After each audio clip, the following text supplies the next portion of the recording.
Salut, bienvenue sur la troisième et dernière partie de cette première Daily Ops, cette balade entre la Madeleine et M. Ici on est donc sur le dernier tronçon, on va partir, on va quitter le canal de Roubaix et on va aller donc jusqu'à notre destination.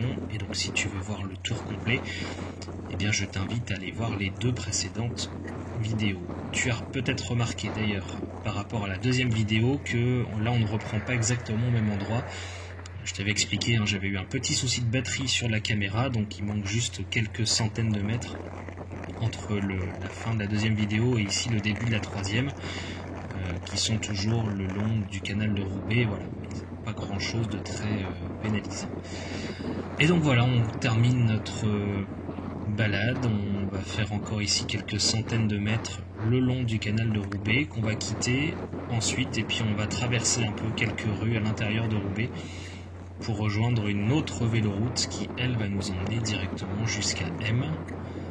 Donc voilà les derniers mètres le long du canal, et là on va prendre la passerelle pour aller de l'autre côté.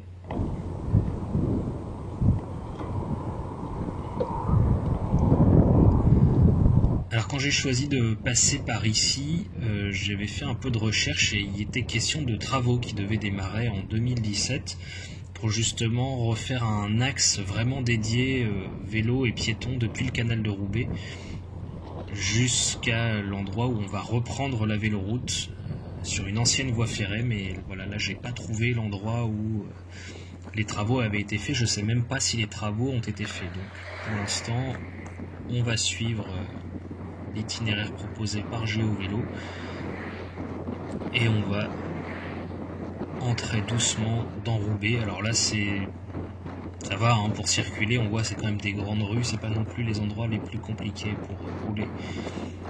Voilà, il y a un petit passage comme ça un peu moins sympa, et puis ensuite on retrouvera des chemins bien plus chouettes à prendre quand on est à vélo. Ah, tu as vu, on est passé devant les bureaux de OVH, l'hébergeur de site internet. Hop, quelques voitures garées sur la piste cyclable, sur la bande cyclable là devant le garage. Alors normalement on devrait aller tout droit.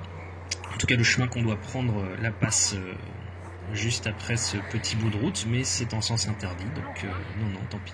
On va faire le tour du pâté de maison. Un petit tour à droite et un petit tour à gauche. On aurait pu passer à pied effectivement, mais bon là j'avais envie de suivre un peu l'itinéraire pour voir vraiment à quoi ça ressemble.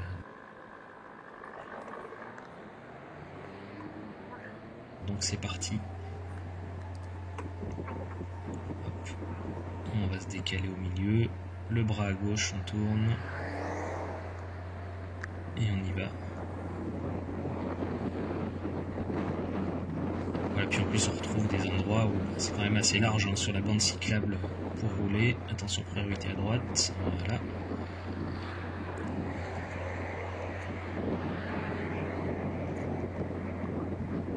Ah, et voilà, et là j'avais pas vu. Quand je suis passé tout de suite, c'est en voyant la vidéo que je me rends compte. Voilà, les gens qui sont garés sur le trottoir à gauche, alors qu'en plus il y a des places à droite, je comprends pas. Et du coup la voiture qui me double, et il y a la portière ouverte, elle doit se déporter. Alors bon, ça va, j'étais un peu derrière, mais à 5 mètres près, oui, ça me frôlait quoi. Comment est-ce qu'on peut éviter des situations bêtes comme ça quoi, alors qu'en plus il y a vraiment de la place pour se garer à côté quoi. Alors là on va tourner à gauche, voilà, on laisse passer les voitures. Et là ouais, j'ai pas fait gaffe, en fait j'avais pas vu la double voie de bus avec le signe aussi pour les vélos, voilà, de passer là.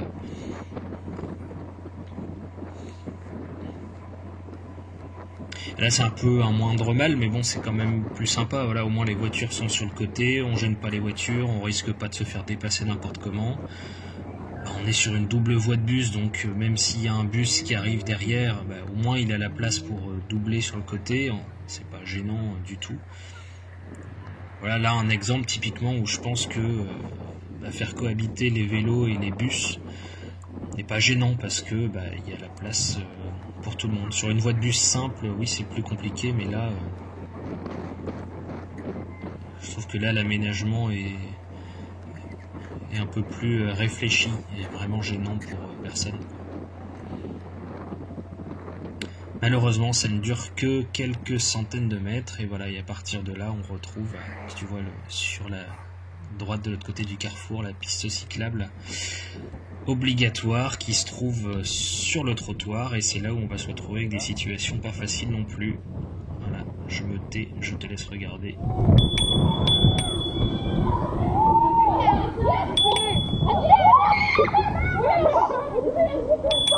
Attention. Et voilà, puis en même temps, bon, quand on voit la largeur du trottoir qui reste une fois qu'on a pris cet espace pour les vélos, bah forcément, quand on est un groupe, c'est pas pratique et puis bah, évidemment on marche dessus. Alors là, le grand bâtiment sur la droite que tu vois, tu l'as peut-être reconnu d'ailleurs, c'est le Vélodrome de Roubaix, qui est magnifique depuis qu'il a été rénové vraiment. Et c'est là où évidemment arrive le Paris-Roubaix tous les ans. Donc, tu as peut-être déjà vu ce carrefour à la télévision, puisque ce sont les derniers hectomètres du parcours du Paris-Roubaix habituellement.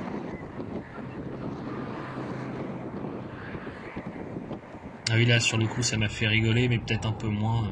En fait, après, finalement, voilà, l'auto-école qui a priori donne un cours de tableau de bord à son élève, et puis hop, on laisse la portière grande ouverte, on empiète sur la bande cyclable, c'est pas très réfléchi ça. Et voilà, le dernier petit tronçon, et là on va prendre à droite, et on va récupérer donc la véloroute, et qui va nous emmener directement jusqu'à notre arrivée. Alors quand on regarde sur une carte, on voit en fait, a priori cet endroit c'est une ancienne voie ferrée, d'ailleurs elle continue de l'autre côté de la route et je pense que c'est ce tronçon là en fait dont je parlais tout à l'heure qui a priori devrait être à nouveau devrait être aménagé et ce qui permettrait en fait de relier directement le canal de Roubaix à cet endroit là.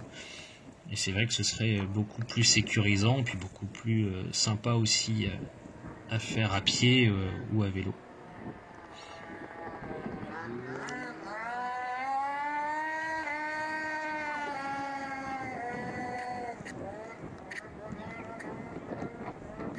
Il avait un petit peu de mal, lui, sur son scooter. Ils étaient à deux dessus, là.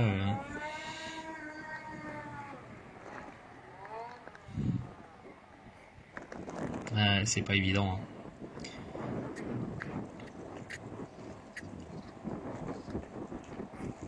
Et voilà pour cette véloroute. Alors les seuls passages qui sont un peu intrigants, en fait, ce sont les passages piétons. T'as vu, je pense qu'il y a un moment où on va s'en rendre compte un peu mieux, c'est que en fait il n'y a aucun aménagement qui a été fait, alors qu'on est vraiment sur une véloroute, hein, c'est un itinéraire balisé vélo. On voit quand on arrive au passage piéton, et il n'y a pas de balisage vélo sur la rue, et c'est même encore plus que ça, parce qu'en fait si tu fais attention aux intersections, on verra peut-être à la suivante, on verra à la suivante même d'ailleurs, c'est sûr, un petit passage pavé là.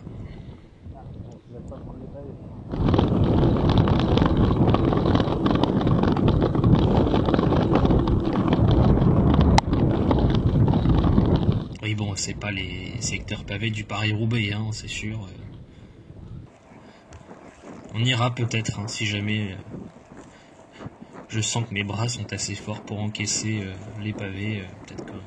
Peut-être que j'irai faire un tour, un de ces quatre. On a la liste des choses à faire.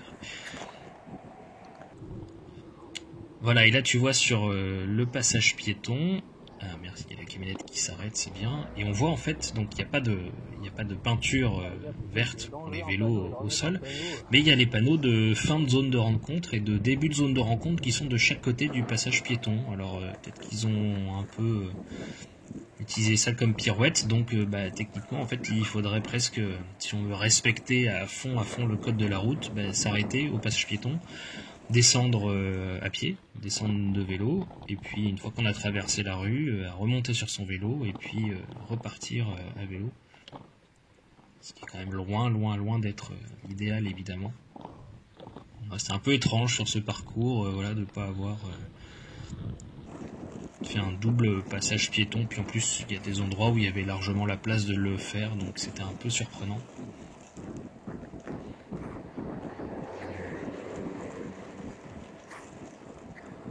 Et voilà, on continue notre petit tour et on va arriver doucement à M.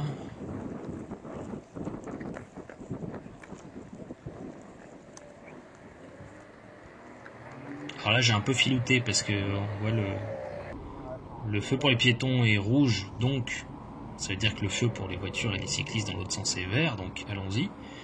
On remonte sur la route, hop, on passe le feu vert. On prévient qu'on tourne à gauche et puis voilà, hop. On passe le carrefour, pas de problème.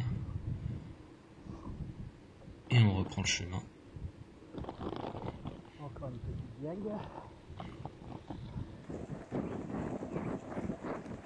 Voilà, le coin est chouette, hein, vraiment pour pédaler, se promener tranquillement, même à pied, hein, évidemment.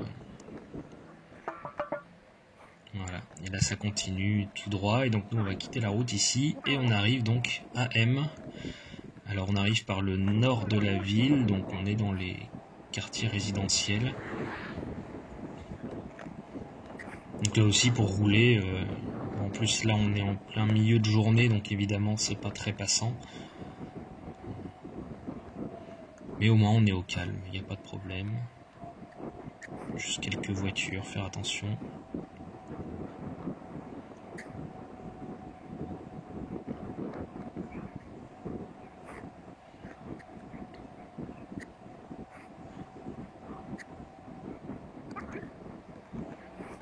Et ça permet de rejoindre tranquillement le centre-ville.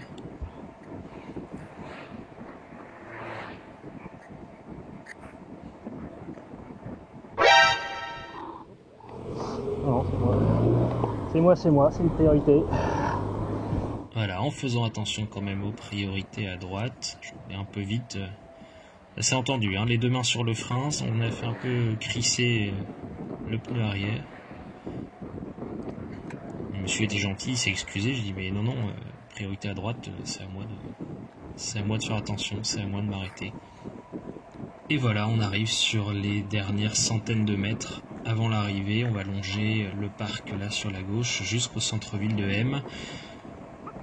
On a roulé un peu plus d'une trentaine de kilomètres. On a fait ça en 1h15. Bon, il y a possibilité d'aller plus vite, évidemment. Il y a possibilité de prendre son temps aussi.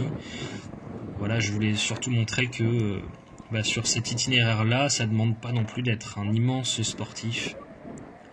Il suffit de prendre son vélo, de se motiver un peu, d'aller se balader. Et que l'accès est vraiment facile, voilà, vraiment, tout le monde peut le faire.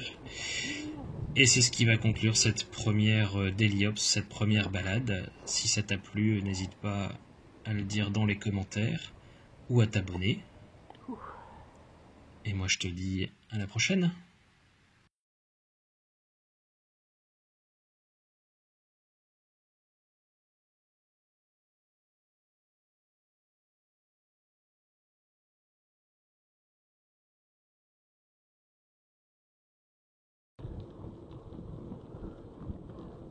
Salut, je fais un petit ajout à la fin de cette troisième vidéo qui conclut cette première balade en Daily Ops.